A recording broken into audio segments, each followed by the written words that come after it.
कुमार साहब, एक और तबका है जिसके लिए कि बात बहुत हुई, कश्मीरी पंडित्स वापस कैसे वो आ सकते हैं, उनके रिहैबिलिटेशन के लिए, रिलोकेशन के लिए बीजेपी ने भी कहा 2014 से, पर कुछ निकला नहीं है अभी तक उसमें। क्या उमर अब्दुल्ला का एज अ सीएम कोई प्लान है कश्मीरी पंडित्स को वापस घर लाने के लिए? उनको वापस आना चाहिए, लेकिन वापस आने के लिए उन्हें मजबूर नहीं किया जा सकता। कश्मीरी पंडित जम्मू में बसे, बाकी जगहों में बसे, कश्मीर को छोड़ के, क्योंकि उनकी जो सेंस ऑफ सिक्योरिटी है, वो सुरक्षा का जो एहसास, वो उनसे छीना गया। It was snatched away from them. जब तक उन्हें हम वो सेंस ऑफ सिक्योरिटी वापस नहीं लौटाते, ये उम्मीद करना कि वो अपने घर या कश्मीर में कहीं और बसने के लिए तैयार होंगे, वो नहीं होगा। और जैसे मैंने पहले एक सवाल के जवाब में आपसे कहा, फ़िलहाल बदकिस्मती से सुरक्षा का जो इंतज़ाम है वो मेरी ज़िम्मेदारी है नहीं। जिस दिन होगी हम मुकम्मल कोशिश करेंगे कि कश्मीर के हालात इस हद तक बेहतर हों कि कश्मीरी पंडित जो आना चाहेंगे, मैं ये नहीं कहता हूँ कि सब जो निकले वो वापस आएंगे, कुछ वापस नहीं आना चाहेंगे, लेकिन जो आना चाहेंगे वो आ सकें। मेरा ख्याल है देश के इकलौते मुस्लिम मुख्यमंत्री होने के नाते और देश के मुस्लिम मेजॉरिटी स्टेट के भी मुख्यमंत्री होने के नाते आपकी राय उन बातों पर क्या है जो इस समय देश में चल रही हैं, जो मस्जिदों के सर्वे कराकर और उसके बाद वहाँ पर मंदिरों की तलाश की बात हो रही है, उस पर आपके अपने विचार क्या हैं? अच्छी बात है, सुप्रीम कोर्ट ने इस पर रोक लगाया और ठीक किया, रोक लगा। अब अलग अलग अदालत, अलग अलग जज जो हैं अपने अपने फ़ैसले सुना देते। बेहतर है कि सुप्रीम कोर्ट इस सारे चीज़ का जायज़ा लेके एक जजमेंट ऐसा दे जो सब पे लागू हो। और ये मंदिर ढूंढने का काम ये सिर्फ सताने के लिए किया जा रहा है और कोई इसका मकसद नहीं है। इसके साथ ही जो बांग्लादेश में हो रहा है, जो वहाँ की माइनॉरिटीज़ के साथ हो रहा है, हिंदूज़ के साथ हो रहा है, उस पर आपकी क्या राय? नहीं होना चाहिए। किसी भी माइनॉरिटी कम्युनिटी को टारगेट नहीं किया जाना चाहिए, ना बांग्लादेश में, ना इस मुल्क में, ना पाकिस्तान में, ना कहीं और, कहीं पे भी नहीं। जहाँ हम बांग्लादेश को लेके शिकायत करते हैं, वहाँ हमें खुद देखना चाहिए कि हमारे मुल्क में भी क्या हो रहा है।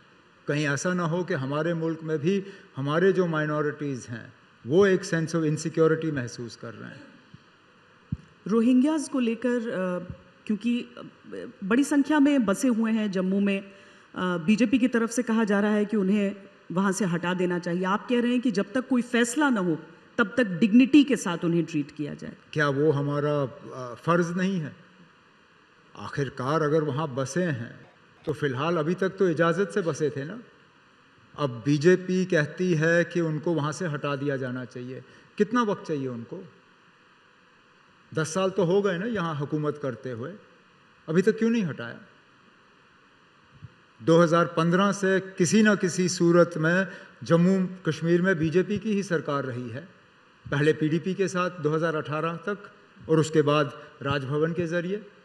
आज भी जो लेफ्टिनेंट गवर्नर साहब वहाँ पे हैं, किस तंजीम से ताल्लुक़ रखते हैं, किस पार्टी से ताल्लुक़ रखते हैं? बीजेपी से। तो अगर इनको हटाना है, आप हटाते क्यों नहीं हो? रोका किसने आपको? हुकूमत वहाँ पे भी आपकी थी, यहाँ पे भी आपकी है, हटा देते। अब नहीं किया। जब तक नहीं करते हो तब तक कैसे हम उनको ठंड से मार डालें? उनका पानी बंद करें, उनको भूखा मारें?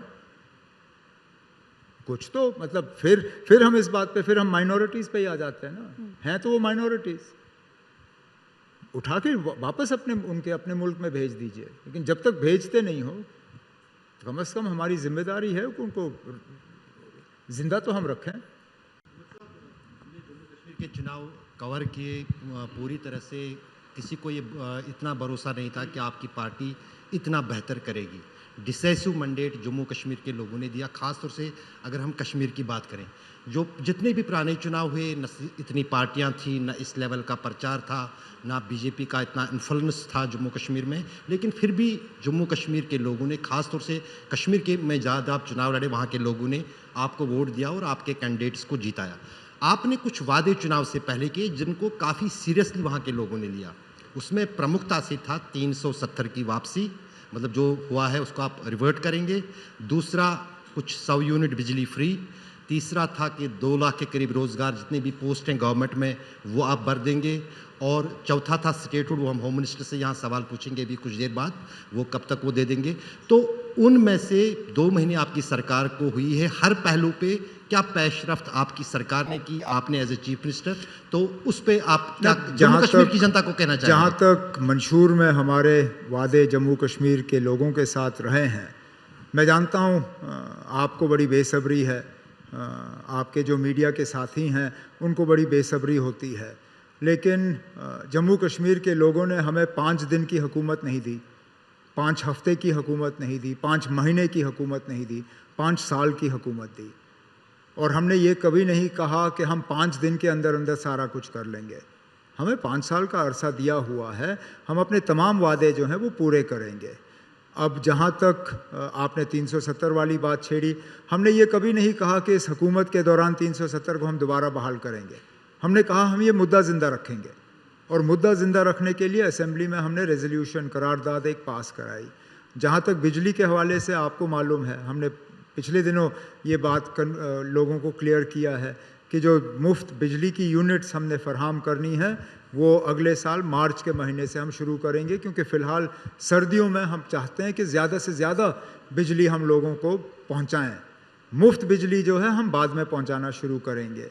और जो नौकरियों की बात की, आते ही हमने वैकेंसियाँ जो हैं वैकेंसीज़ उनको रेफ़र करना शुरू किया है, पोस्टों पे लोगों को लगाना शुरू किया है।